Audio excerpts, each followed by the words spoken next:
what it was. Y'all know who it is, and y'all tuned in with Priceless Knowledge of Self, and this ain't shit but a little cosmic insight this morning, man. So look, I know I'm a little late. I know it. But look, her brother has some things to do, so y'all gonna have to excuse me.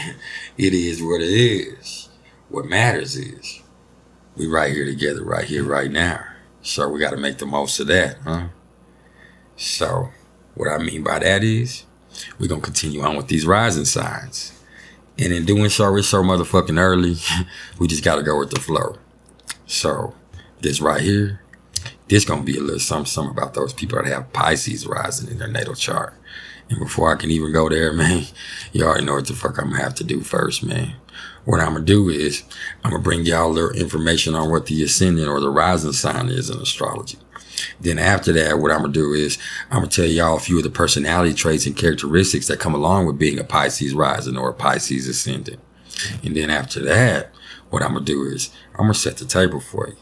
I'm gonna put your houses into place. I'm gonna tell you which sign is on which house's curse, so kind of know what's going on in your life as your chart activates. That means we don't have a lot of time, pardon me. So we ain't got not a thing to waste, man. So let's get it cracking. Let me light my shit first, though.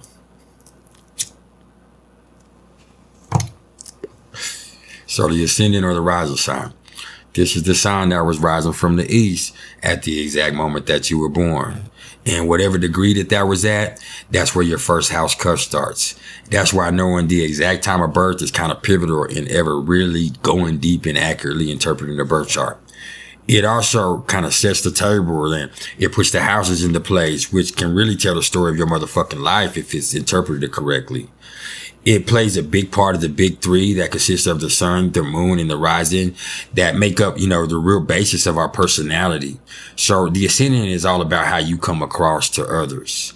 It also has a lot to do with your appearance in a broad sense. And it's about how you carry your motherfucking self, It kind of is like when people see you, they're like, hey, man, that's a Cancer. Or when people see you, they're like, hey, that's a Libra. Or, hey, that's a Scorpio, or so on and so forth. And if you don't know anything about rising signs or ascendants, and they don't either, hey man, in your head you're like, man, I ain't no motherfucking Cancer, I ain't no motherfucking Libra, I ain't no motherfucking Scorpio. But what it is they're seeing your rising sign a lot more times often than not. And if you knew your birth time, you'd realize that, oh, I'm a Cancer rising. That's why I come across as a Cancer. I outwardly project Cancer energy. You feel me? And you also need to understand that whatever planet rules the sign that is your ascendant, that's your chart ruler. So you really need to go pay attention to whatever house that your chart ruler is in, and that'll really let you know where a lot of the focus of your energy is, man. And I want to say this. I feel like the ascendant is the vehicle that you use to get to the sun sign, the spirit, whereas the moon sign is kind of like the engine. It's kind of like that. And there's so much more we could go into, but that's just a quick rundown. So when it comes to having Pisces rising or Pisces ascendants, the first thing that you're often going to notice about Pisces rising people is those motherfucking lazy, far off, dreamy, often beautifully colored and watery eyes.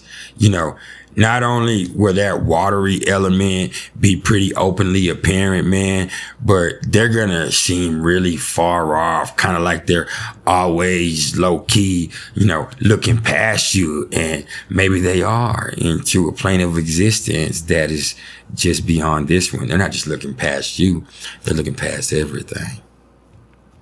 It's like that. It's like that. Look.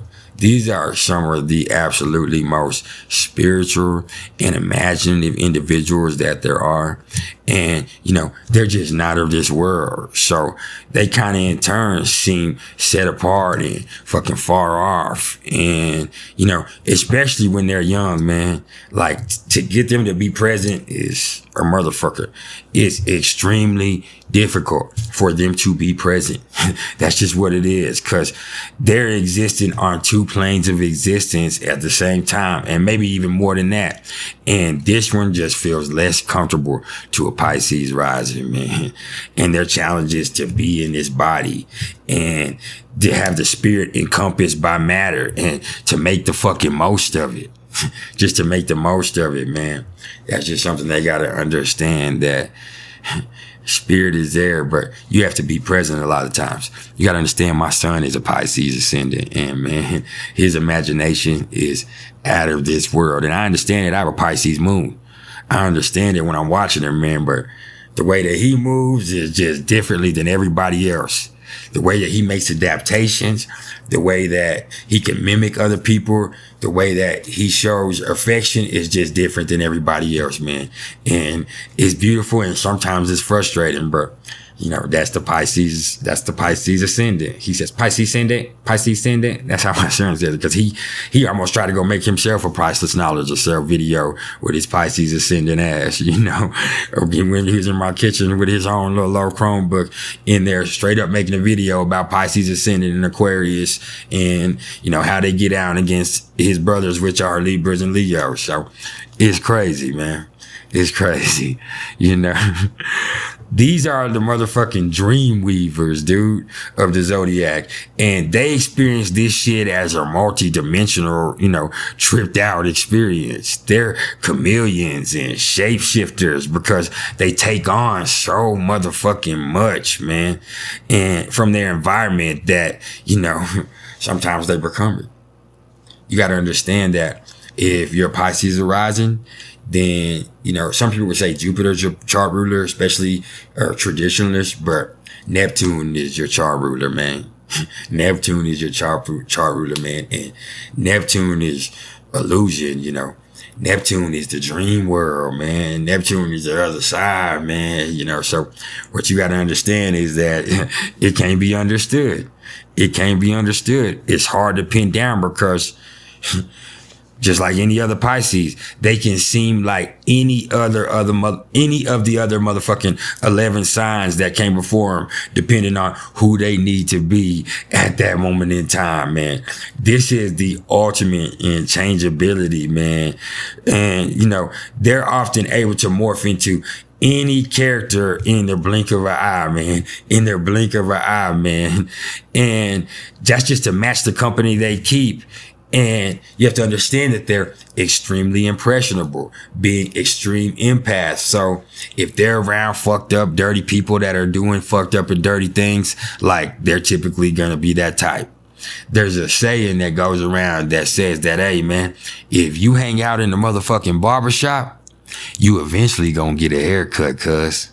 So, hey, man, be careful, Pisces rising. You just got to be careful, man. Y'all take on so much, man. Y'all take on so much, and y'all can really get overwhelmed really quick by, you know, really overbearing personalities, you know. Y'all want to surround yourselves with people that are peaceful, man, and spiritual like yourselves, you know. Trying to stay away from them energy vampires and, you know, having to stick up for yourself when you're dealing with these strong personalities that find themselves drawn to you because they really need healing. You know, that's going to be a lesson that's going to be a motherfucker to have to deal with in this existence, man. You know, that imagination is really going to make them extremely gifted creatively and extremely talented at representing life in symbols and sounds and movement. You know, like I said a second ago, Neptune is the chart ruler here. So music is everything to them, man. And they were probably born with rhythm inherently, man. This is the motion of the ocean. This is the motion of the ocean. And they're probably natural dancers who love it, you know, who love it. That's how they probably express themselves better. And that's probably where they feel the most free, is when they're dancing, when nobody's looking, you know, even if they're not professional dancers. That always, like, when nobody's around and that music's in them and they're by themselves, like, they feel good. They gonna feel it. They know what's up, man. And that's beautiful because I love music. Music has got me through so much in my life, so much through my life. And I know so much about this Pisces rising because I watch my baby every day, man. And he's a motherfucker, man. You can't pin him down. You can't pin him down. You know, I can also say that, you know, it's so easy for these motherfuckers to lose themselves in others. That, life is absolutely, this life, pardon me, is absolutely got to be centered around them, setting clear fucking boundaries, man. Real talk, man.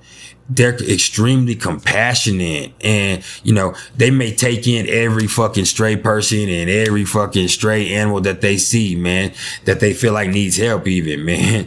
And they're gonna end up letting that bite them in the ass at least once or twice in this life, man. But them being so sensitive and empathetic, they always forgive. And it's in my opinion that sometimes they shouldn't be so forgiving, because that's when people come again and they're just gonna do the same shit again, man, until they're ready themselves not to do the same shit. And typically when they're ready not to do the same shit, they're so ashamed of how they did you that they don't come around no more like that, man. So, you just got to be careful if you got Pisces rising to not be dealing with sorry motherfuckers. And, you absolutely have to couple that intuition with some motherfucking boundaries, man. You just have to couple it with critical thinking, man, and realize what's good for you and what don't serve you, and cut it out of your life. Cut it out of your fucking life. Lastly, this here, this is intuition and spirituality that is absolutely unmatched. It's absolutely unfucking matched, man. And when they're tuned in to how they feel in the situation, they gain confidence from using their uncanny under radar as a motherfucking little level, or is level one thing, as a guide, as some kind of, as a measuring stick, as a walking stick, as to see how they can maneuver through the darkness. And that's pretty cool, man. And, the last part with this part, man, is, as with any prominent Pisces placement, man, the risk and struggles, and the battles that come through addiction to substances, man, and addictions, period, and all this fucking escapist behavior, man, that shit is real, man. That struggle is a motherfucker, man. And y'all have to get a handle on that if you got Pisces rising, man. Okay? You got to get a handle on that, man. Because we're not going backwards, man. And the thing is, you can't escape what you are. You were born with the main line to the divine. So what you got to do is just get away from all that extra shit, man. All that motherfucking negativity, and surround yourselves with positive things, and you will prosper. Because Jupiter is partly your chart ruler. If you're doing positive things, it'll get over the illusion. You will prosper. Understand? So let's set the table for y'all. Okay? Let me light my shit one more time first, though. So the first house, this is Pisces. It's ruled by Neptune. And what we say a minute ago, those dreamy eyes, creativeness, you know what I'm saying? Vivid, extremely vivid imagination, man. They pick up on every little thing in their environment, man. Seen and unseen. They can't watch movies or, watch TV or play video games without trying to be in that fucking game and acting it out and standing up, kicking their feet. And, they're there. They're there. Their imagination is just crazy, and it's powerful because they can create just with their mind. These are chameleons, it's hard for them to be present. Things like that. So the second house is Aries, and it's ruled by Mars. And so what this says is they value themselves, man. And, they express that fucking boldly, or they're willing to. They're probably impatient when it comes to their money. And, hey, man, they're impatient when it comes to their validation, too. Like, hey, man, they need what's theirs, man. And they'll fight you behind it. Man. They're go-getters, but you have to go get it on your own, because if you go borrow something for them, they're the type to come tripping, you know. But I can also say that with Aries in the second house of Mars, having financial backing, that helps you feel stronger and even more emboldened, you know, to do the things you want to do. And hey, with Aries right here, you're not afraid to get in the trenches and do the hard work to get you some ends, because Aries is about putting your body out there. You get what I mean? And it can work out some other ways, but that's what I see. Well, Virgo is your body as well, but Aries is self. Aries is I am. You get what I'm saying? So that's different than, and it's cardinal. So that takes precedent over whatever Virgo could claim to be in that situation. Moving on though, the third house, this is ruled by Taurus and Venus. And you know, they were probably very comfortable with their siblings growing up. They probably were slower to speak than most were, but what they had to say, you know, it really meant something. It really meant something. They might have had a very Venetian, you know, voice. You know, with males, it might have been softer, a little more of a tenor tone, you know, and with females, it might have been a little bit more husky and that little smoky, sexy voice like Emma Stone, you know, something like that, you know. And what they have, like I said, what they have to say means something. And they probably spend a lot of time thinking about what they have and don't have, probably. And, you know, they're the type of people that don't change their mind very often. What they believe is what they believe in. They're typically gonna stick to that. That's kind of about it. And they might have moved around a lot, but that's more the fourth house. Let's go here. So, and it's kind of hand in hand a little bit. So the fourth house, this is Gemini, and it's ruled by Mercury. And one of their parents, probably the least prominent one, a lot of people would say it's the mom, but it could be the dad. It's just who's least prominent. You know, they were either a Gemini or they exhibited a lot of Gemini qualities, or the relationship that they had with this person, this Pisces Ascendant person, it had a Gemini tone to it. It wasn't that deep, but they were always teaching them, and it was quick, and they communicated a lot.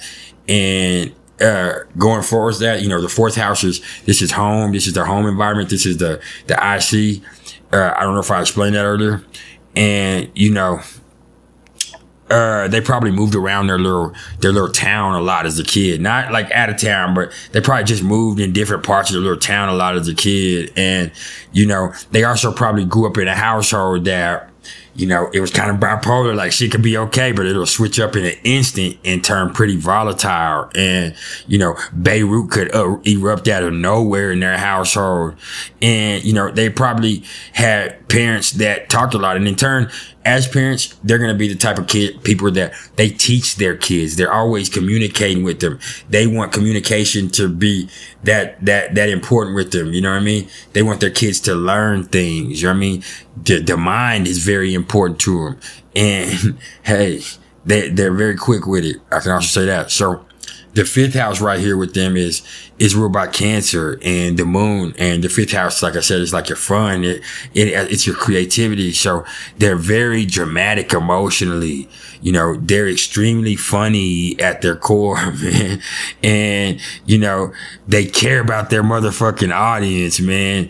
And they're connected emotionally to the shit that they create. You know, it's really that beautiful. Like, they feel everything, man. And, you know, they express love by performing shit and mimicking. For instance, man, like, my son, he's a Pisces Ascendant. He's not going to say, I love you too many times. You know what I mean? But I'll have on a certain outfit, you know, and I'll look up, and if he has the closest thing to that outfit on, he gonna have it on, man. You know what I mean? If I got my hat on and it's cocked a certain way, I'll look up and my baby got it. He's sitting over there looking at me with his hat on, cocked a certain way. You know what I mean? I used to work for a moving company, and I used to wear a lot of shirts to work because it'd be really cold in the morning. And as the day moved on, as the day progressed, as it got warmer, I could just take layers off. So one day, me and my little man standing there, and you have to understand, he's just about to be 6. So this was a couple years ago or whatever. And we standing there, and he looked up at me and he said, I have on 6 shirts. And that's almost his way of saying, I love you, man. You know what I mean? When I'm sitting here and I'm working and I'm bringing y'all this priceless knowledge, as I said earlier, I can look up and my baby's over there trying to bring y'all the priceless knowledge. This is the energy that comes along with Pisces Ascendant, man. You know what I mean? They're the chameleons. And that's kind of what that 5th house moon is about, man. So the 6th house, this is Leo and is ruled by the sun. And, you know, their routine is based on entertaining people. They shine at work. You know, they're probably very funny and loved. And, you know, whatever their place is on the job, they always get put in a place for success because of their personality, man. Like, and they want to be in a job where they can express themselves freely, man. Like, and that's the beauty of it, man. Like, that personality of them, it just shines everywhere they go. And so, if they decide that they want to do something, like, they're putting on a happy face and everybody's going to have a good time doing it. Like, this is beautiful.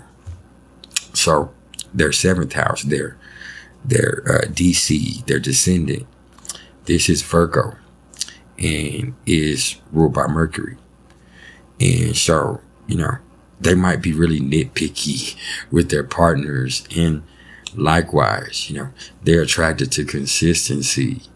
They need a partner who's rational and organized. And, you know, there could definitely be a little conflict when they're both sitting there criticizing the fuck out of each other all the time, because that's kind of what's going to end up happening with these two right here.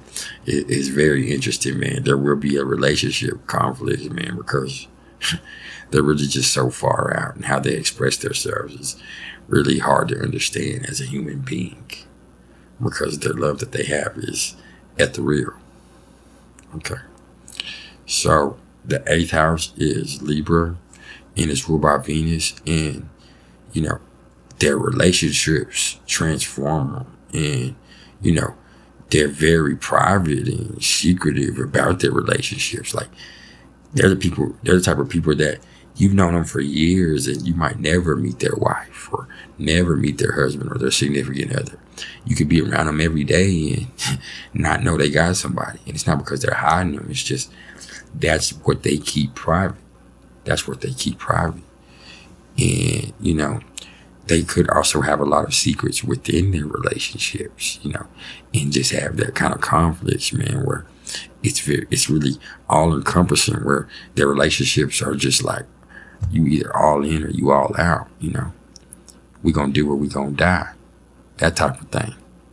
And so that's interesting in itself, I could say that. And, you know, they also want they could have a partner that passes away, if I think about it like that. And that could have a lot more to do in transit. But I always do, I'm gonna keep it real with 8th house Libra. Like, they could be the type that ends up being a widow or a widower, or they could have already been that and then move on into a new relationship and find balance through that new relationship. You know, they need to balance their sexuality and their true feelings right here, you know, because with the 8th house Libra Venus, like, what they're doing is they're just getting into relationships with the people they have sex with. That ain't healthy. We know that. So the 9th house is, and it's a little bit off right here, y'all. If y'all can't tell, the 9th house is Scorpio, and it's ruled by Pluto and Mars to a little bit of a degree. And, you know, they learn from Scorpios. They learn best from Scorpios. You know, their belief system has been developed from dark experiences. You know, the shit that they went through has, you know, molded them into believing in their higher power. You know what I mean?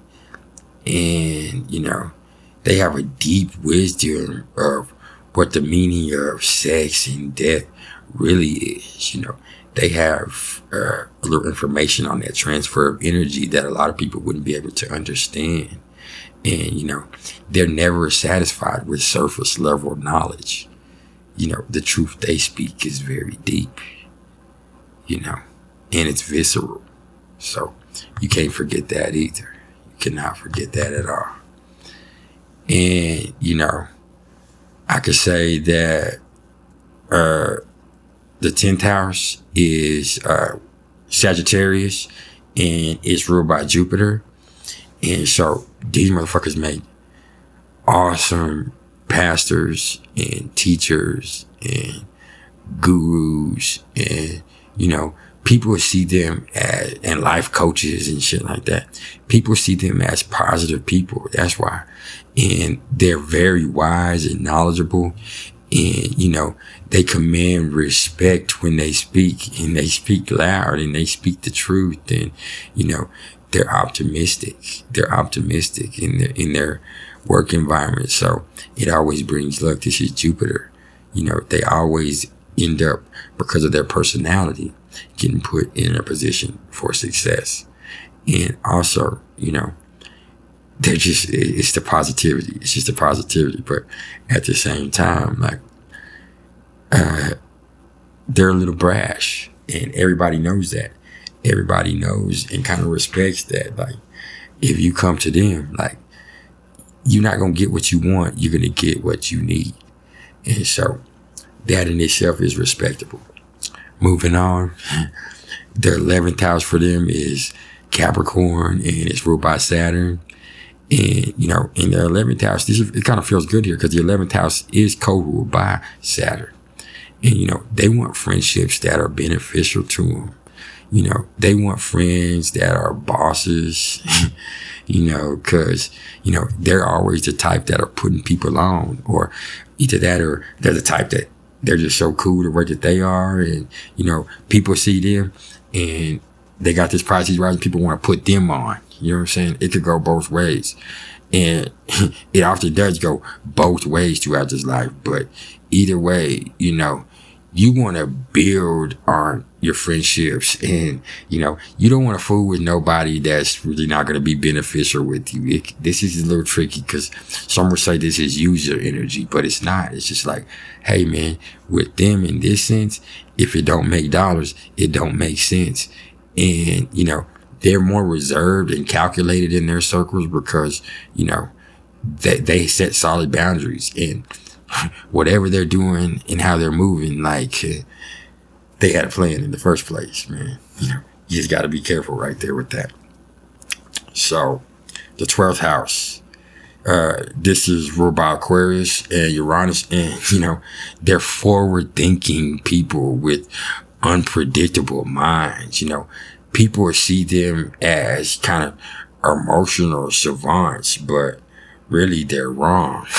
They're geniuses, that, have brilliant minds, man, like electric minds, man. Like, they could read your mind. They can. Pisces rising has all the gifts of all the 11 signs that came before, man. And so when they reach this right here, they take it to a whole nother level. So that is what it is, man. I appreciate all the love and support, y'all. That's a little something about these Pisces rising, man, or these Pisces ascending. Just understand it don't matter what your rising sign is. It don't matter what your sun is. It don't matter what your moon is. Just because you build like that, it don't mean you have to build like that, okay? You can leave the negativity alone. You understand? Do you understand? Look, bro. There's been some priceless knowledge, sir. If y'all fooling with me, please like, share, and subscribe. If you're interested in the astrological readings whatsoever, you can either hit me up in the comments below, or you can email me at mr.turner1300@gmail.com. Okay? And that's in Western, Vedic, whatever you need, baby. I got you. Hey, man. Until a little bit, when I hit y'all with a little something on those people that have Virgo rising in their natal chart. So, man, y'all keep it real, man, because that's all the fuck I know how to do.